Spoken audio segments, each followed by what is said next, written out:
Okay, so welcome back. As you can see, once again, a lot of cards on the table. This time not a purchase video, but a CGC submission. There will be 400 cards that I'm submitting to CGC.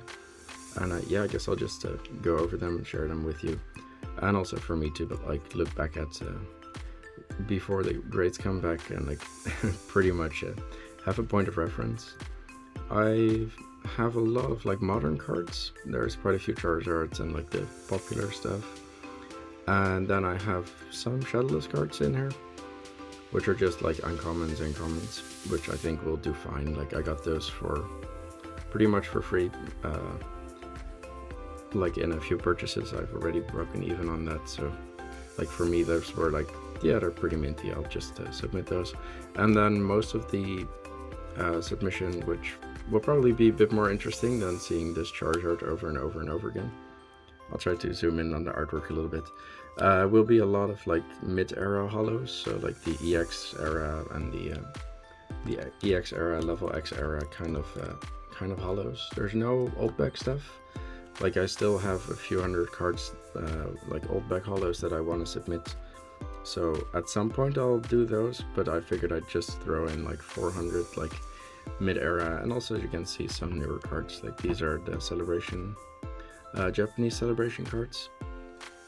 I really like these. I think they're really nice with the texture. They're not as expensive, and I already see a problem arising. I put all of these in order, but right now I'm probably gonna disorganize them a little bit again. But yeah, that's something for me to look back at later, and I'll have to sort them out again, but that's fine. As you can see, they're not in semi-rigids or top loaders. I will be submitting all of these in team bags, which are little seal bags that you... I'll get one out. It's a little bag and you can just close in a few cards. I think this is a fine way to, or at least I've heard from quite a few sources, which I do trust, that they will accept that. And semi-rigids, if I were to buy 400 semi-rigids, it would probably be over 100 euros. And the weight of the package will probably be three times that of just the cards. So if you're living in Europe, that is 200, 300 euros extra just to get your cards submitted. And yeah, what they'll do there is just get them out, which at that point they might also just damage them, which I don't think is ever going to happen, but it is a possibility. And also they're just going to throw them away, so you're paying a lot more money to pretty much yeah, having them to do a lot more work, because they also have to get them out of free semi-rigids, which is gonna take them a while. And yeah, they're just gonna throw it away, so you're just paying more to create more waste. And yeah, pretty much just yeah, I'm just submitting these in team bags. The sleeves that they're currently in I will replace, because they're all a bit sticky, so I will just put everything in clean sleeves after this, and then I'll put them in the team bags. Really love this Celebi and Venusaur. We have the Gengar and Mimikyu. Really nice card. I also still have one of these, and I still have, I think, 2 of these up on Cardmarket, so if you're interested in one of those, yeah, go and have a look. We have some more of the Shiny Star, Shiny GX. We have 2 of the Metagross, which I think is a pretty cool one. I really like I do really like this subtlety of the print of the Japanese cards. So a pretty nice one there. Let's get on to the next stack. I got a whole bunch of the regular GX tag teams, and yeah, I picked out a few to send off for grading. I still have a lot of these also for sale, but yeah, pretty cool cards. I really like the artwork on these. The Pokemon are pretty popular, and I think the condition of these was pretty good. So I just picked up a few that I wanted to send off. And here we have more of the celebrations. Got 2 of the crazy diamond square. I think it's called diamond square, at least when you're submitting these to CGC. So pretty cool ones. And I think right now we're getting into the the more like Diamond and Pearl and the Platinum era hollows, and also like some of the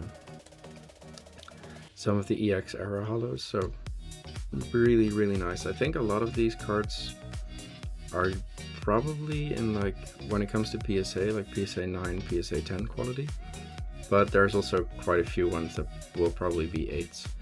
But yeah, as people might know, like CGC, I think they grade pretty harshly, so I'll just have to see what these comeback has. And yeah, my cost based on them is not that high, so I don't really mind if they grade a bit lower than they would at like PSA. Also, I was thinking like, okay, there's quite a few cards that I think will get PSA 10. Is it really worth sending them to PSA? I mean, currently, like some of the cards, if I get a 10 on them, I would make profit even at like the 150 tier.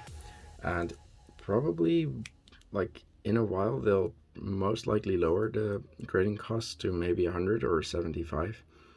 But yeah, if you're doing that, you're pretty much gambling on a 10 or you're losing money, which if you have a mint card and you're going to gamble everything on that, and yeah, like a PSA 10, like I'm not gonna, like, let's say this Electivire and there's not that many, let's say it gets a 10, well, maybe it's like worth 150 or 200. So if you submit it for like 75, well, okay, that's worth it. But if you get a 9 and it's worth like maybe 35 or I don't know, yeah, then you're just losing money on a mint card, which I don't really want to see happening. And I don't think that PSA is going to lower their grading prices anytime soon to a place where these would be in PSA 9 would be even worth sending in. So yeah, I'm just submitting them to CGC and I'll see what happens. If some of them get really high grades, I might just put them to the side and see when like PSA opens up again and submit them then to get to go for a 10. But for now, I'll just submit everything. I don't really see a point in keeping it all here. So yeah, there's a lot of cards. Really like this Gyarados. Does have a swirl right here. I'm a big fan of the Heart Gold Soul Silver era. Also for the Japanese ones, these are not very common. Like I think Edison Sears, he mentioned that the Delta Species cards are very rare, and that's absolutely true. But I also think that the Heart Gold Soul Silver cards are pretty hard to come by. And yeah, Diamond and Pearl and Platinum are a bit more common, but the EX era is also, yeah, just pretty rare.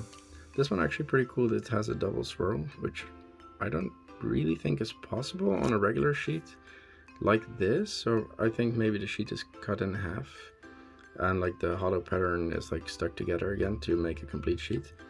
But pretty cool to see that on the Vaporeon. Really like this. Really like this Sableye.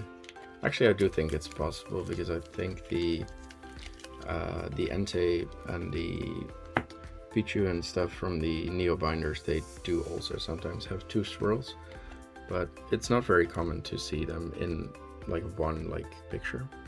So pretty cool on the Vaporeon. There's just a lot of cards. Really like this Amistar, just chilling in the water somewhere.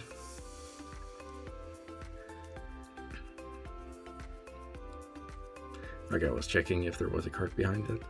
So here we have some of the Fire Red Leaf Green. Like this little logo is the logo that they use for the Fire Red Leaf Green.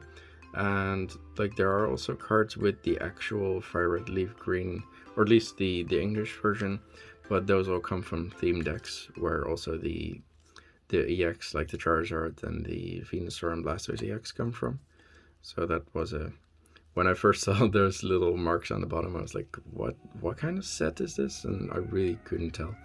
But yeah, those are from the, or at least most of them. I do think there's like a little overlap and sometimes cards are missing from a set.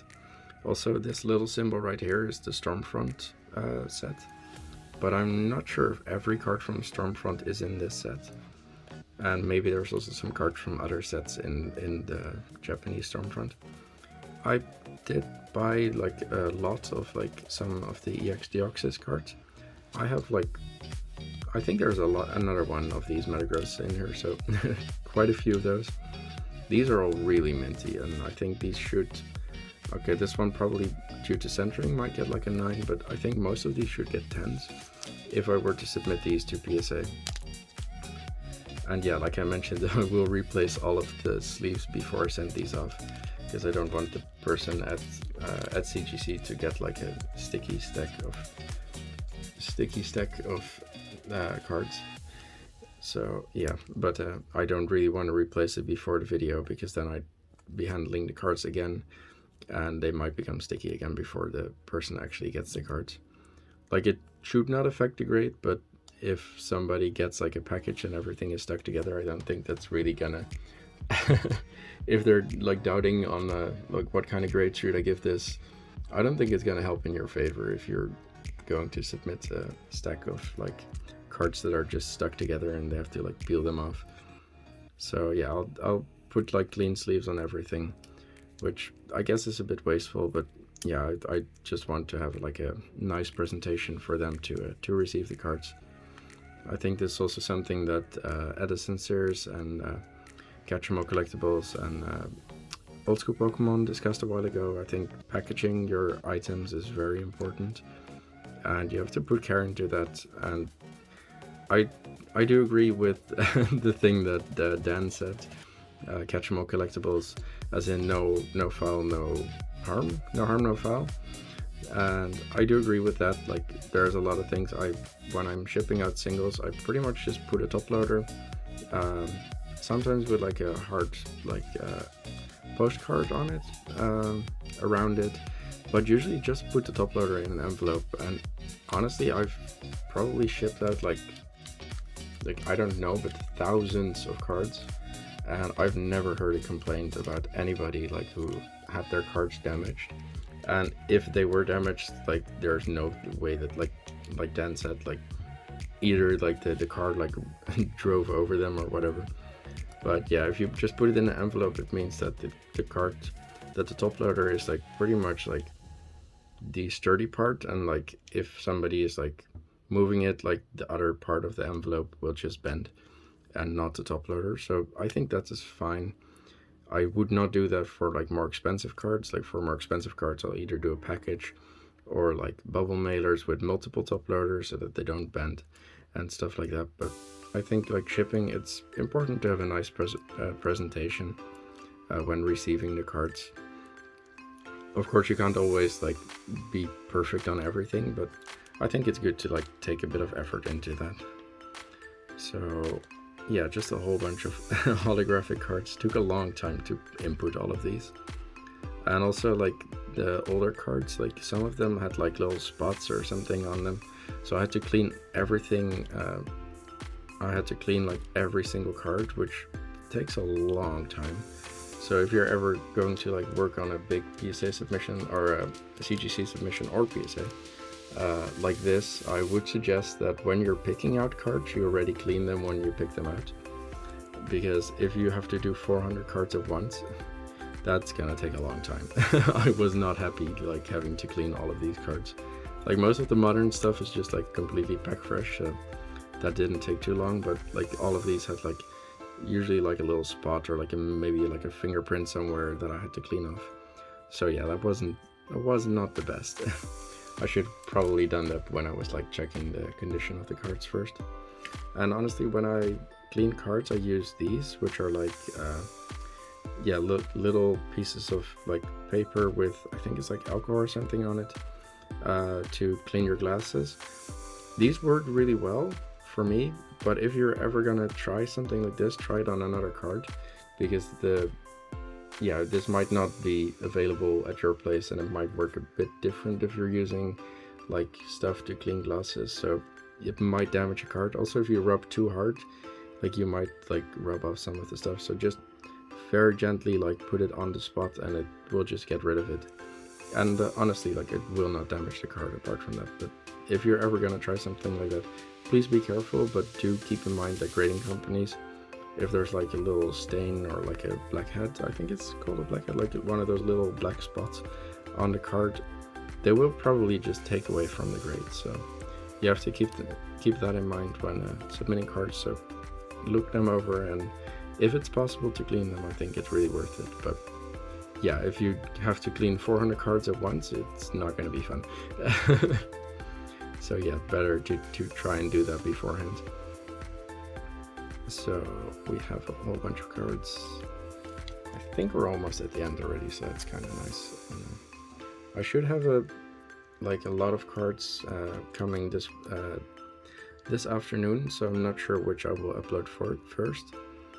Maybe this one or maybe the purchase video, but like for now, I hope you enjoy seeing what I'm sending in.